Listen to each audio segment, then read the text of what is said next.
सारे कार्यकर्ता इसका स्वागत करेंगे। एक युवा चेहरा अगर राजनीति में आता है, दलितों वंचितों की आवाज को उठाता है, तो इसमें गलत क्या है।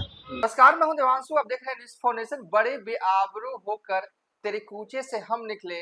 गालिब ने ये शेर किस मौजू पर लिखा था ये हमें नहीं पता, लेकिन समय समय पर इस शेर का इस्तेमाल हम करते रहते हैं। और इस वीडियो में जो है हम बात करेंगे पशुपति पारस की।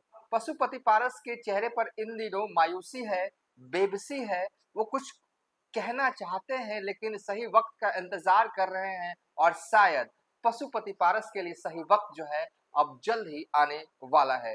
जो जानकारी हमारे पास आ रही है उनकी पार्टी को लेकर कि 28 तारीख को बड़ा ऐलान कर सकते हैं। क्या ऐलान होगा ये हम बताएंगे, लेकिन ये साथ ही आपको सब कुछ बताने जा रहे हैं आखिर किस तरीके से पशुपति पारस जो है ने अब तैयारी कर ली है कि वो चिराग पासवान से तो बदला तो लेंगे। ये चाचा भतीजे की लड़ाई ना ऐसा लग रहा था कि 2024 में के बाद जो है वो खत्म हो जाएगी, लेकिन अभी भी ये खत्म नहीं हुई है। आप कहें कि ये एक बस एक मुकाम पर पहुंची है चाचा भतीजे की लड़ाई। चाचा पशुपति पारस, भतीजा यानी कि चिराग पासवान। ये लड़ाई अभी खत्म नहीं हुई है, और ये लड़ाई मुझे लगता है कि तब तक खत्म नहीं होगी जब तक कि बिहार विधान सभा चुनाव 2025 खत्म ना हो जाए। क्योंकि चाचा जो है पशुपति पारस जो है वो तैयारी कर रहे हैं बदला लेने की।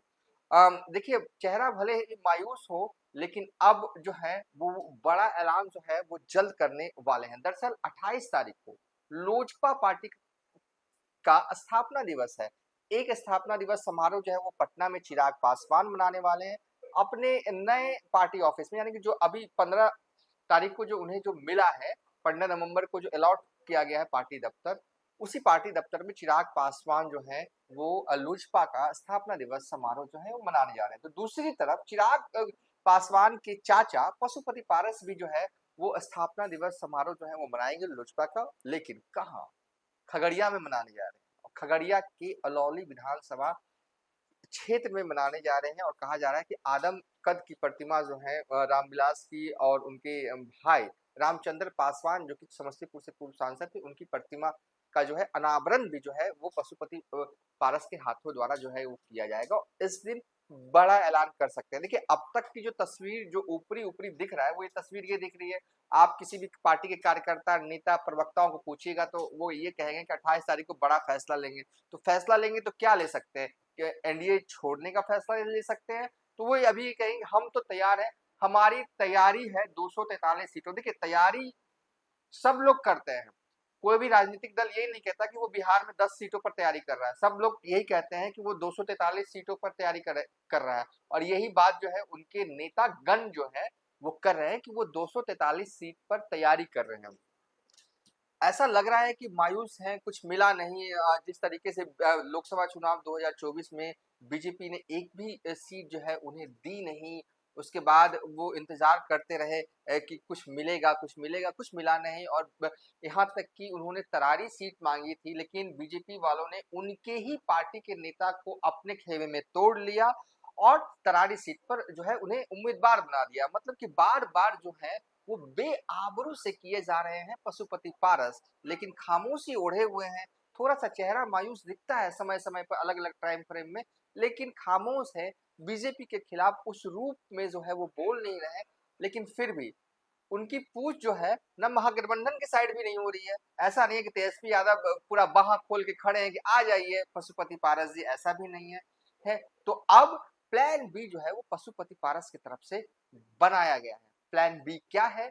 प्लान बी क्या है ये हम बताएंगे, लेकिन शुरुआत में जो हमने कहा ना कि ये लड़ाई जो चाचा भतीजे की लड़ाई थी, भले ही बीजेपी ने साथ जो है वो चिराग का दिया लोकसभा चुनाव में, और लोकसभा चुनाव के बाद भी सीरीज दर सीरीज आप देखेंगे ना अलग अलग टाइम फ्रेम में, तो साथ आप ये कह सकते हैं कि बीजेपी ने मान लिया है चिराग पासवान को नेता, पशुपति पारस को छोड़ दिया है अकेले, तनहा।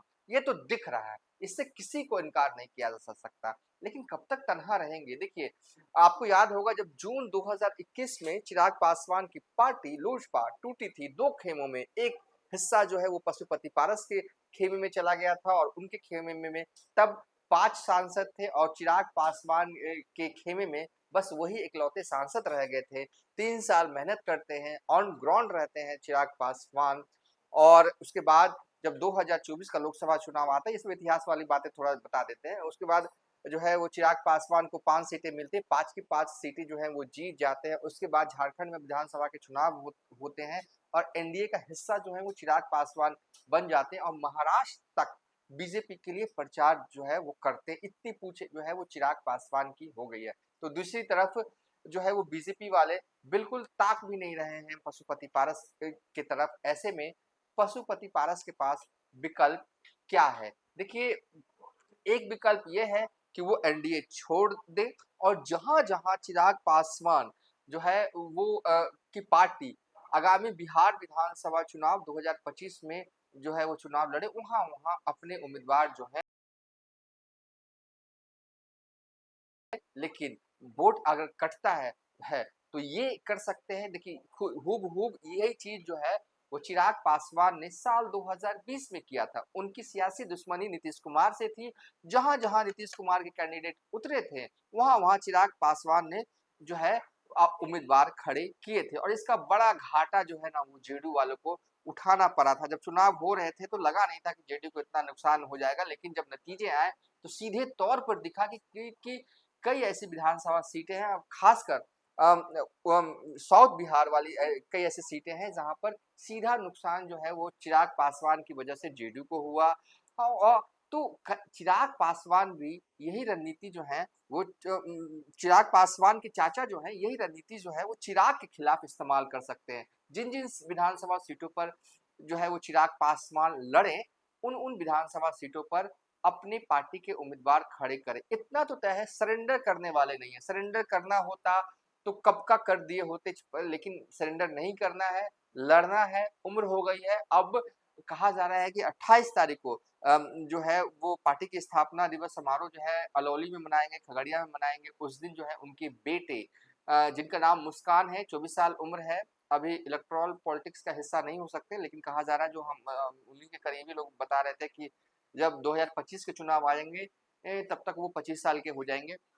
तो उस दिन जो है 28 तारीख को उनके बेटे मुस्कान भी साथ रहेंगे और उस दिन शायद लॉन्च भी किए जा सकते हैं पशुपति पारस के बेटे, इकलौते बेटे मुस्कान। और ये जो है बदला भी ले सकते हैं चिराग पासवान से। देखिए, ऐसे अभी हम लोग के जानकारी में नहीं है, लेकिन अगर देखिए भारत में सबको, लोकतंत्र में सबको अधिकार है चुनाव लड़ने का, राजनीति में आने का।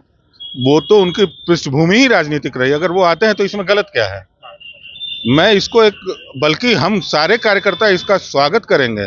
एक युवा चेहरा अगर राजनीति में आता है, दलितों वंचितों की आवाज को उठाता है, तो इसमें गलत क्या है? अब तो तैयार है, अच्छी बात होगी, पार्टी भी और मजबूत होगी। पार्टी भी मजबूत होगी, नया यूथ को आगे आने का मौका मिलेगा।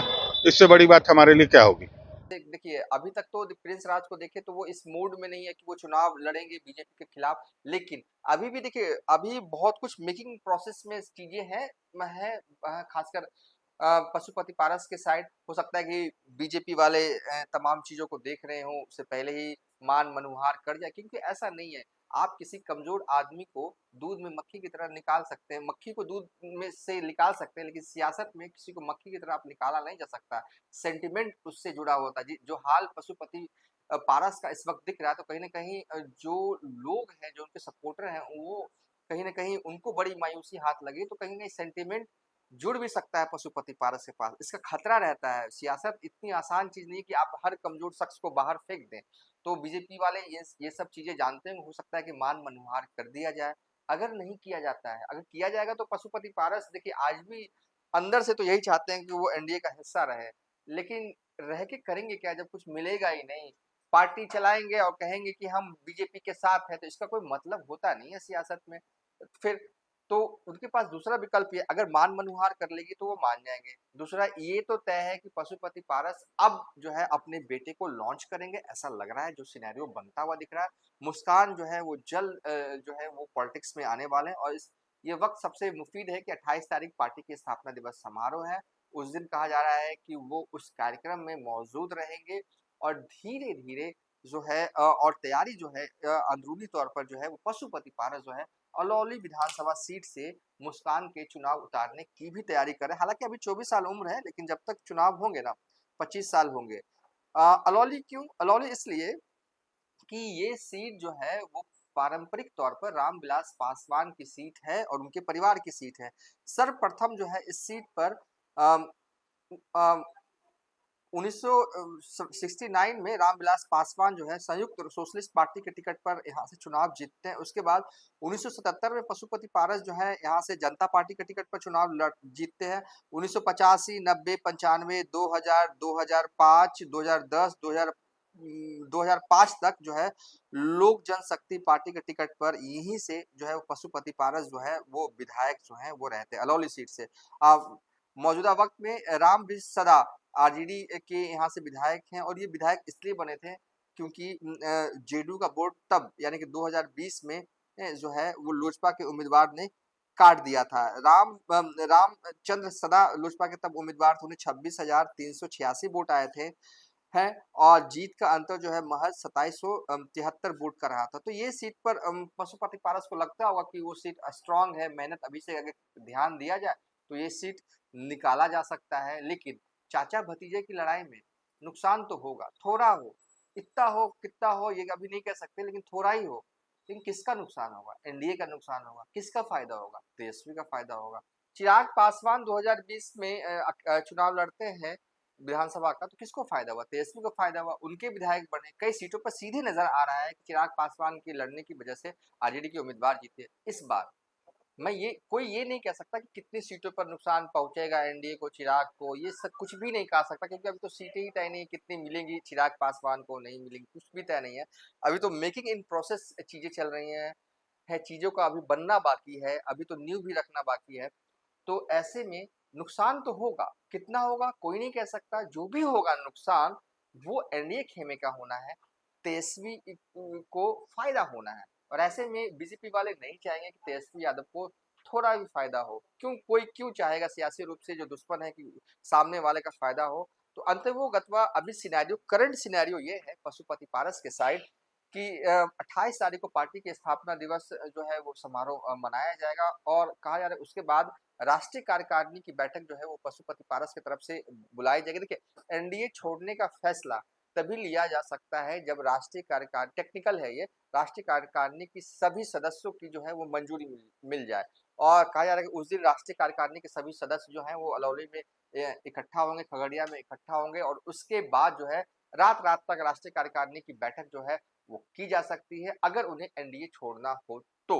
छोड़ेंगे नहीं छोड़ेंगे ये तो बात की बात है, लेकिन हाँ इतना तय लग रहा है कि अब टाइम आ गया है, पशुपति पारस जो है अपने बेटे को सियासत में लॉन्च करेंगे। फिलहाल अब तक के लिए इतना ही। आप देखते रहिए न्यूज़ फॉर नेशन।